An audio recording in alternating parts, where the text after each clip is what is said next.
en tu película dices lo hermoso que es sufrir. Sí, ¿no? y eso no se comprende, porque detrás del sufrimiento hay tanta vulnerabilidad. Y detrás de esa vulnerabilidad hay tanta inocencia. Y detrás de esa inocencia hay tanta sensibilidad. Y detrás de esa sensibilidad hay tanta belleza. Y cuando sufrimos, lo primero que intentamos es a ver quién es el culpable de eso. No es nadie, soy yo. Pero ¿qué parte de mí es la culpable? Esta emoción. A ver cómo acabo con ella.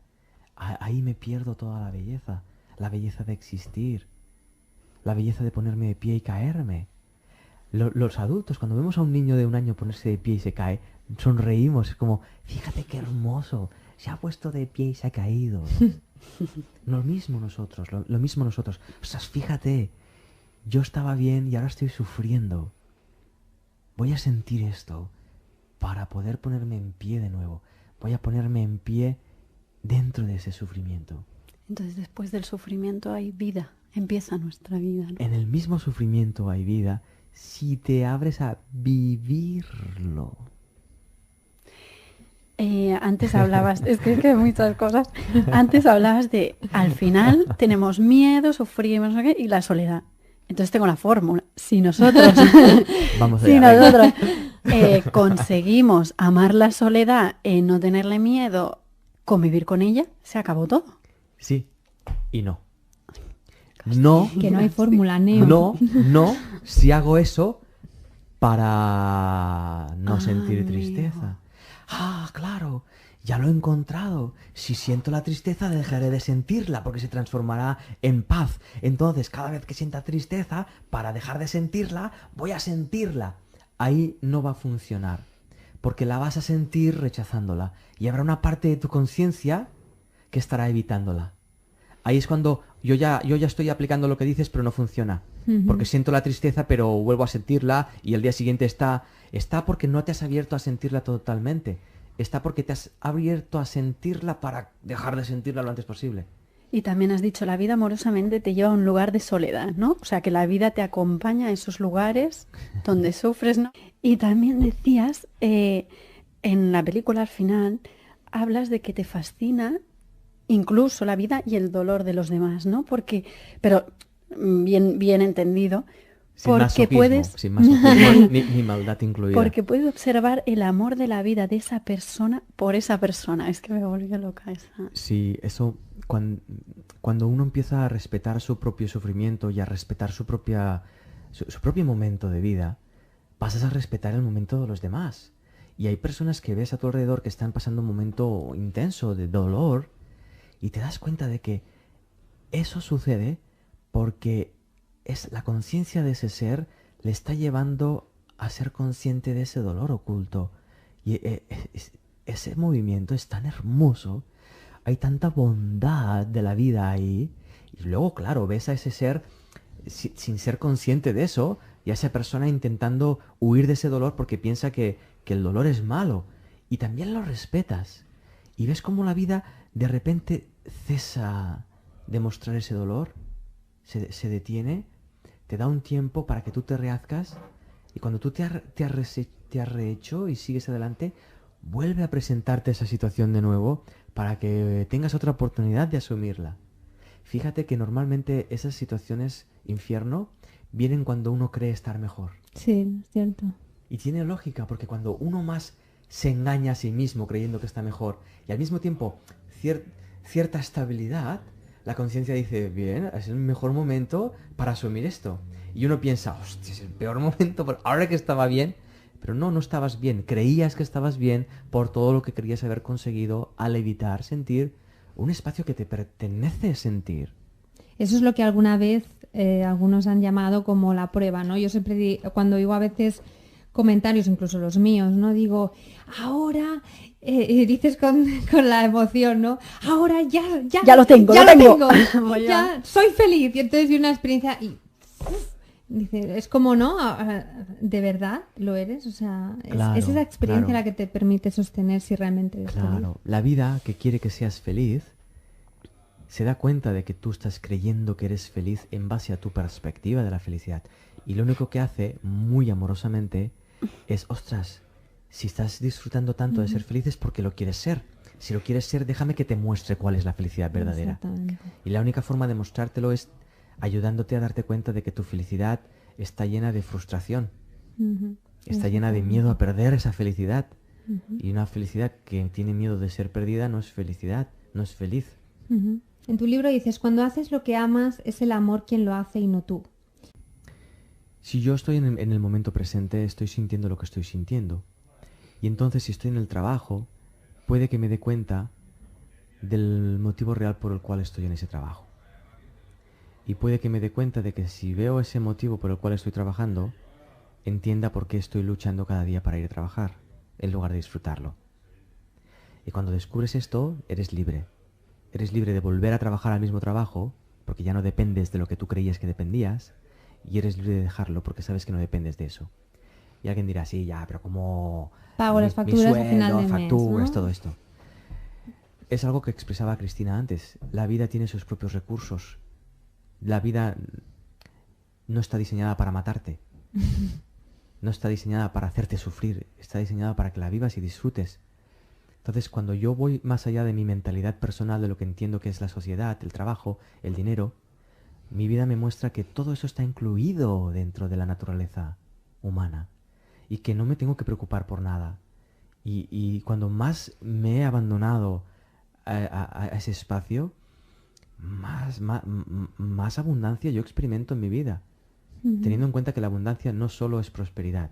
La abundancia es la abundancia del momento presente, la abundancia de lo que estoy sintiendo ahora, De la felicidad. del de la ser consciente de que plenitud. no necesito nada más de lo que estoy teniendo ahora, por ejemplo. Y ahí descubres muchas cosas. Entonces nuestro único objetivo en esta vida es ser conscientes y conciencia. Claro, pero la única forma de llegar, es decir, no se nos pide ser conscientes de lo que no somos conscientes. Cuando yo no soy consciente de la conciencia universal, no se me pide que sea consciente de la conciencia universal. Se me pide que sea consciente de lo que estoy siendo consciente ahora. De nuevo, si estoy rechazando aquello de lo que estoy siendo consciente ahora, no puedo llegar a alcanzar mi conciencia universal. Porque me estoy convirtiendo en una negación. O sea, a veces sabemos las cosas, pero es que no las tenemos que escuchar mil veces para, bueno, para conectar. Es increíble. Sí, porque las escuchamos y las comprendemos desde un lugar muy superficial de nuestra mente. Le llamamos el yo. Lo que yo sé de mí es algo muy superficial de mi mente, es algo muy pequeñito. Sin embargo, detrás, en el inconsciente, está toda mi conciencia en realidad. Entonces, todas estas ideas van cayendo a ese espacio, ¿no? Como una gota que va cayendo y van iluminando un espacio de ignorancia que no atendemos. Vivimos un día intentando evitar que una situación nos lleve a ser conscientes de nuestra ignorancia, por miedo a darnos cuenta de que no podemos controlar nada en esta vida. No tenemos esa capacidad, porque somos fruto de la vida. Entonces no podemos generar vida a nuestro antojo si no estamos en comunión con nuestra propia vida. Yo te quería preguntar, Sergi, ¿cómo definirías tú la vida? No la puedo definir conceptualmente, porque veo que para poder definirla tengo que fundirme completamente con ella y conocerla. Y cuando la conozco, me doy cuenta de que la vida no es solo humana. La vida va muchísimo más allá de lo humano. Por lo tanto, mis conceptos humanos no alcanzan a definirla. Alcanzan a limitarla y a encerrarla cuando la defino. Por eso cuando los seres humanos definimos la vida, ya estamos exigiéndole. Cuando empiezas a vivir la vida, te lanzas a vivirla plenamente, te das cuenta de que en el odio está el amor más intenso. Pero tienes que abrirte a sentir ese odio. Y en el amor más intenso se vuelve odio en un instante, porque es la misma intensidad, es la misma conciencia, vista de dos prismas distintos, pero el origen es el mismo. De hecho también, ¿no? Hay ese famoso refrán, ¿no? Que el que menos amor se merece es el que más lo necesita, ¿no? Muchas veces perdemos esa óptica, ¿no? De que, ostras, esta persona ha actuado así y tal, voy a negarle mi amor, cuando igual lo que deberíamos hacer para que él pueda sorprenderse otra vez con ese amor que él ya es poderle dar más amor, ¿no? No negárselo. Sí, es un curioso. ejercicio de, y me invento la palabra ahora, es un ejercicio de supralógica. ¿Qué significa? Que es una lógica que va más allá de la nuestra. Si hay un ser humano que desconoce cuál es una experiencia del amor, no se le puede rechazar por eso. Porque si le rechazas, perpetúas esa condición. Ujú, Y no solo eso, sino que estás haciendo lo mismo que está haciendo esa persona. exactamente. Porque cuando tú rechazas al otro, estás de acuerdo en el desamor. Ujú. Por lo tanto, sea lo que sea que haya hecho esa persona fuera del ámbito del amor, cuando tú lo rechazas, estás diciendo que estás de acuerdo, inconscientemente. Ujú. Luego de palabras, en nuestra superficialidad, podemos decir, uy, esto no debería ser así, porque yo sí amo, pero en realidad nos estamos engañando. Yo siempre digo que detrás del odio siempre hay el amor, ¿no? Yo odio a una persona porque la amaba y la perdí, por ejemplo, ¿no? Siempre el precedente es amor. Sí, pero eso queda, cuando lo experimentamos nos confundimos, porque cuando lo vivimos como cosas separadas. Mm. Antes sentía amor, ahora siento odio. Y nos creemos que al sentir odio no estamos sintiendo amor. Pero si nos abrimos a sentir el amor que sentíamos al principio, te das cuenta de que en ese amor también hay miedo a perder a esa persona. Y ese miedo a perder a esa persona es el que me lleva luego a sentir odio cuando esa persona me abandona. Entonces, ninguna emoción es aislada. Todas están comunicándose con todas simultáneamente. Son grados de la misma cosa, ¿no? Así es, así es. Y ese movimiento de la conciencia a los distintos grados es posible y es factible llevarlo a cabo conscientemente, pero solo si eres honesto contigo mismo y estás sintiendo lo que estás sintiendo. Si lo rechazas, te pierdes toda esta enseñanza, Ujú. que la misma emoción te está mostrando. ¿Siempre has pensado así? No, antes pensaba. Antes pensaba muchas cosas. Pensaba que yo era alguien especial, pensaba que yo iba a cambiar el mundo, pensaba que yo sabía lo que era verdad, pensaba que los demás no me amaban, pensaba muchísimo. Entonces la Estaba- pregunta es, ¿siempre has sentido así? Entonces, No, antes mis sentimientos estaban esclavizados a mis pensamientos, a mis interpretaciones. Entonces, si alguien se iba, si tenía una relación con alguien y esa persona se iba, yo no experimentaba que esa persona se iba, yo experimentaba que me abandonaban. Y la perspectiva es completamente distinta y los sentimientos también. Porque cuando comprendes que hay un flujo en la vida de personas que vienen y van, tú te abres a ese flujo para aprender de ello. Pero cuando lo interpretas como algo personal, estás viviendo que esa persona te abandona, entonces te sientes abandonado y te sientes triste y culpas a otra persona por haberte abandonado, cuando nada de eso está ocurriendo en realidad. Ujú. Entonces ahí repetimos patrones y etcétera, etcétera, etcétera, etcétera. De hecho, hay también creo una frase, no recuerdo quién la dijo, que es, no vemos las cosas como son, sino como somos, ¿no? Es Sin duda. un poco esa... Esto es algo que para mí es muy sorprendente también, ver cómo apenas nadie se da cuenta de que lo que vemos no está ahí. Lo que vemos es un reflejo de cómo lo miramos. Ujú. ¿y qué sucedió para cambiar esa perspectiva? Sufrí mucho. Díselo a Cristina, díselo. Sufrí mucho. Hubo momentos de mi vida que eran infiernos, infiernos. Y incluso en esos infiernos, cuando uno llega profundamente a las catacumbas de sí mismo, hay cierta paz ahí. Y hay algo que te dice, sigue adelante, sigue sufriendo. Es paradójico porque nuestra mentalidad la usamos para estar bien. Entonces, cuando entramos en las catacumbas, que todo se vuelve intenso, incómodo, se empieza un mec, mec, mec, atención, atención, motívate, sal, distráete, evádete, evita esto que está ocurriendo, porque tenemos miedo a desaparecer. ¿Qué quiero decir? Que si yo entro en las catacumbas y me fundo ahí, todo mi sistema de comprensión se ve amenazado. Porque todo lo que yo he creído que me llevaba a estar seguro en la vida, todo lo que yo he pensado que iba a llevar a tener éxito, me doy cuenta de que es estúpido, que no sirve para nada, porque no tengo ni idea todavía de qué es ser un ser humano, básicamente. Y eso yo personalmente solo lo aprendí en mis catacumbas, permitiéndome morir ahí dentro. Justo tenía una pregunta que era, ¿sufriste? ¿Crees que gracias a ello has llegado a tener más conciencia? Claro, porque sufrimiento es ausencia de conocimiento. Sufrimiento es ignorancia.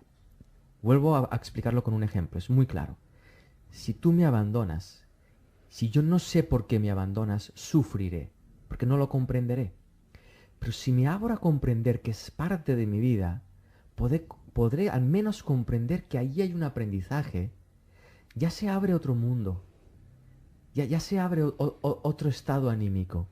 Por lo tanto, yo tuve que sufrir y ver los mecanismos mentales que yo estaba usando que me llevaban a ese sufrimiento. En otras palabras, que me llevaban a huir del dolor que sentía y a huir de algo que estaba ayudándome en realidad a enseñarme a ser feliz en el fondo. A enseñarme que no dependo de esa persona que me acaba de abandonar. Porque yo nací sin esa persona. No dependo de esa circunstancia. En la vida en la que vivimos, todo nace y todo muere. Y cuando uno se abre a disfrutar del nacimiento, también se abre a disfrutar de lo que desaparece, porque sabe que detrás de eso que desaparece hay otra cosa que está por nacer. ¿Por qué crees entonces, Sergi, que hay tanta gente que no puede superar la muerte de un ser querido o que le cuesta tanto? Lo que voy a expresar puede ser doloroso justamente porque no se comprende la muerte todavía. Pero alguien que no supera la muerte de un familiar o de un ser querido es por egoísmo. Ujú. Me explico. No es que sea malo. El egoísmo es un estado de la mente donde lo que tú quieres es recuperar lo que tú sientes cuando esa persona está viva. Ese abrazo, esa sensación que te generaba, esa sensación de lo que sea que fuese que tú crees que has perdido cuando se ha ido esa persona. Pero en las muertes que yo he podido experimentar en mi vida, lo que he descubierto es que el vacío que dejan es porque yo lo ocupé con ellos. Es decir, yo les pedí a ellos que ocuparan ese lugar sin que ellos fueran los responsables de ese De espacio. hacerlo. Ujú. Eso es. Entonces, cuando esas personas desaparecen, y hablamos de la muerte física, pero Ujú. se mueren los instantes, Ujú. se mueren los proyectos, se mueren las relaciones, Ujú. se mueren las ideas.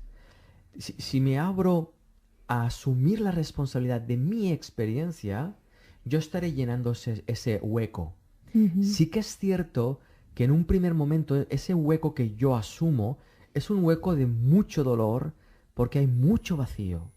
Y hay vacío porque hay inconsciencia Ujú.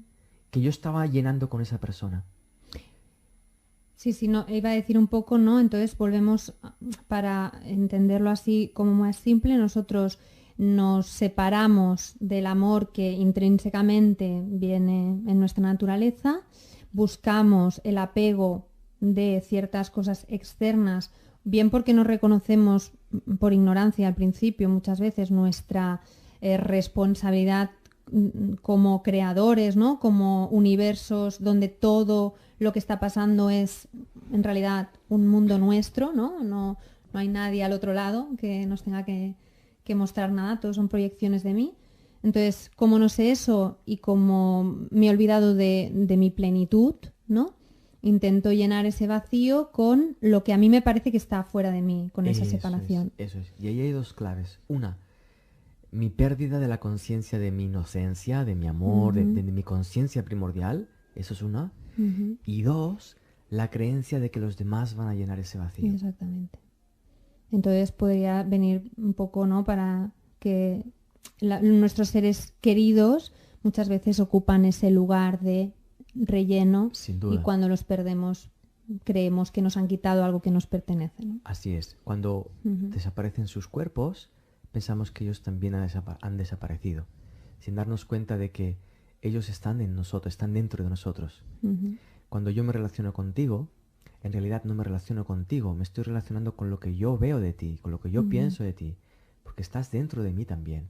Entonces, si basamos las relaciones en el mundo físico, que es en lo que está basado hoy en día nuestro mundo, ahí sí nos abrimos a sufrir por la pérdida, porque pensamos que cuando algo no está en realidad. No nos damos cuenta de que nosotros no somos conscientes pero eso no significa que no esté. Ujú. Significa que al perder la referencia física de esa persona, ya no lo vemos. Pero no sabemos si está ahí o no. O no. No lo sabemos. No somos conscientes. ¿De cuántas cosas no somos conscientes? Ujú. Impresionante, cuantísimas cosas no vemos y están ahí. Ujú. Cierto. Yo soy mucho de ir al pasado para resolver mi presente, para encontrar la causa de mi sufrimiento. ¿Qué relación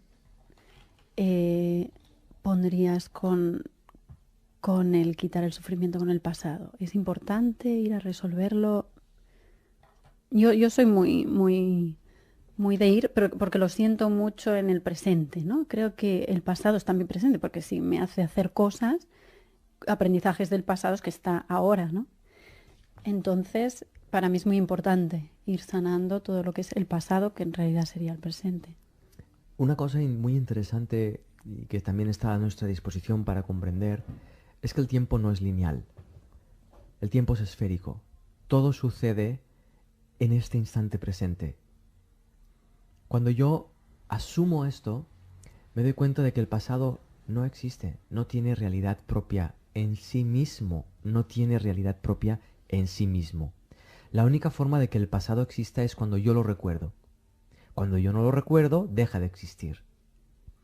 Cuando yo recuerdo algo, si soy honesto, me daré cuenta de que lo estoy recordando ahora. No lo estoy recordando ayer, lo estoy recordando ahora. Por lo tanto, el recuerdo no proviene del pasado, sino que proviene de una idea en mi mente de ahora. Por eso tiene sentido asumir el pasado cuando me doy cuenta de que está en el presente.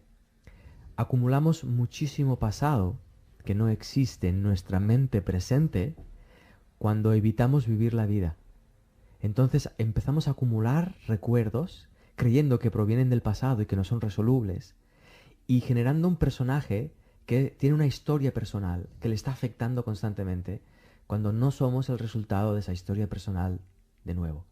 Somos la conciencia que es consciente de este instante. Yo no tengo otra certeza que esta. Y sí tengo recuerdos, pero soy consciente de que mis recuerdos no vienen del pasado, vienen de este instante. Entonces cuando surge un recuerdo a mi mente, sé que ese recuerdo está ahí para ser mirado ahora, no para ser recordado como algo que ocurrió ayer. ¿Y cómo lo miramos ahora? Es muy simple, mirándolo. Sintiéndolo. Lo tienes ahí enfrente. Por ejemplo, recordar lo que hiciste hace 10 años. Me lo invento ahora. Si yo recuerdo lo que hice hace 10 años, pues ya estoy viendo, por ejemplo, el nacimiento de mi hijo. Y estoy viendo que el nacimiento de mi hijo no ocurrió hace 10 años, lo estoy viviendo ahora, porque lo estoy recreando en mi mente ahora. Una de las cosas que están descubriendo ahora desde la neurociencia es que el cerebro no discrimina entre una imaginación, un recuerdo y lo que está viendo, porque usa las mismas áreas para comprenderlo, porque lo comprende en base a imágenes. Entonces, lo que yo estoy teniendo de ti ahora es una imagen que tiene el mismo poder, el mismo potencial y la misma realidad para mi mente que si yo miro la imagen del nacimiento de mi hijo, porque estoy usando mi cerebro para recrear esas imágenes. Pero todas ellas tienen nacimiento y muerte en el presente. No están separadas. No estoy separado del nacimiento de mi hijo. Aunque desde la perspectiva lineal del tiempo parece que sí. Pero si yo miro que en el 1223 la Tierra parecía plana y no nos dábamos cuenta de que solo parecía, decretamos que era plana. Entonces ahora el tiempo parece lineal y decretamos que el pasado está detrás y que el futuro está por delante. Pero es otra apariencia, es otra ilusión óptica. Entonces, si yo tengo en mi mente una imagen de sufrimiento y me quiero liberar de ella, bueno, de ese recuerdo que en realidad es mi presente, ¿qué hago para liberarme de ella? Amarla, ¿no? Sí, Sentirla. asumirla en el presente. Lo que te va a llevar esa idea a entrar en contacto es con el dolor. Un dolor que no está asumido. Pero ese dolor, de nuevo, no proviene del pasado, es un dolor que está presente. El recuerdo detona ese dolor, pero no es un recuerdo pasado ni un dolor pasado. Entonces me paro y lo siento. Sí. Y es muy probable que lo sientas desde aquello que tú eres consciente de ti misma. Y te des cuenta de que con eso no resuelves mucho. Pero ya has dado una bienvenida a ese dolor. Al dar la bienvenida a ese dolor te permite relajar tu conciencia, te permite relajar tu necesidad de controlar lo que sientes. Y al relajar tu necesidad de controlar lo que sientes, tu campo emocional se distiende y tu conciencia se amplía. Al ampliarse la conciencia, vuelves a sentir el dolor, pero lo sientes más intenso porque tu cuerpo emocional está relajado y tu conciencia ampliada. Entonces puedes hacerte más cargo todavía de esa porción del iceberg. Y cuando haces eso, vuelves a darle la bienvenida a ese dolor. Y entonces tu cuerpo emocional se relaja más y tu conciencia se amplía más y vuelves a ser consciente de más dolor todavía. Y ahí la mente conceptual empieza, ya, pero ¿esto cuándo termina? Y el ser interno le dice a la mente, no importa, tú siente lo que estás sintiendo hasta el final. Cuando llegas al final del proceso del dolor, descubres un espacio muy desconocido por la mayoría de personas hoy en día, que es ese espacio de esencia, de presencia. Es un lugar de ausencia de sufrimiento, es un lugar de ausencia de miedo, es un lugar de darte cuenta de que existes y que aún no sabes qué es eso, pero ya sientes el agradecimiento por el hecho de existir y empiezas a sentir la alegría de existir, como cuando éramos niños, cuando íbamos a jugar. Y es curioso porque hay una frase también que me ha gustado mucho, claro, supongo que aquí cada una, ella habla de sufrimiento y habla de otras cosas, ¿no? Es la siguiente, dice, atento a no castigarte por pillarte reaccionando ante algo, pues si el miedo es el rey de las reacciones, el castigo es su príncipe heredero. Explícanos, ¿por qué nos sentimos tan culpables? Es una de las emociones semilla, es una de las primeras sensaciones que tenemos cuando olvidamos quiénes somos. Cuando olvidamos nuestra conciencia universal, cuando olvidamos que somos seres completos, lo primero que sentimos es miedo. Lo segundo es culpa por haber hecho eso. Y lo tercero, soledad. Soledad, culpa y miedo son las tres sensaciones más intensas que un ser humano esconde detrás de su intento de sentirse bien. Intento desesperado a través de sus cosas, su trabajo, su dinero, su cultura, sus relaciones, su lo que sea.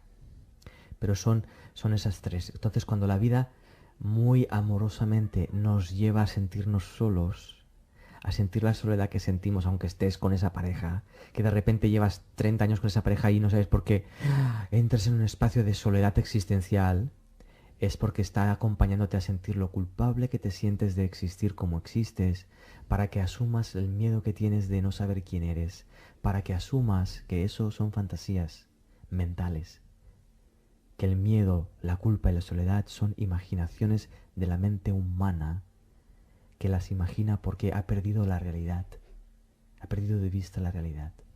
Y entonces la psicología positiva, que está basada un poco en obviar todo ese dolor emocional, vamos a catalogar de emociones negativas, ¿qué es lo que opinas tú al respecto?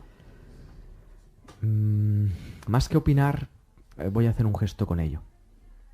Si yo me levanto por la mañana, me levanto triste y empiezo a intentar hacer una gestión emocional para positivizar esa tristeza, ese intento estará basado en un rechazo a esa tristeza.